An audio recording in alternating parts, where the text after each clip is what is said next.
Kapag walang korupsyon, walang magugutom. Kapag walang korupsyon, walang magugutom. Kapag walang nagugutom, walang magtitinda ng shabu. Kapag walang nagtitinda ng shabu, walang kriminalidad. Kapag walang kriminalidad, mapayapa ang bansang Pilipinas. Kapag mapayapa ang bansang Pilipinas, sa tingin nyo yung mga turista pupunta sa Pilipinas?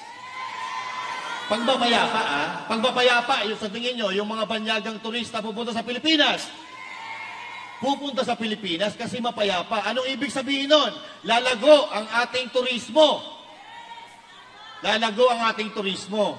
Pag lumago ang ating turismo, dagdag yan sa trabaho ng mga Pilipino.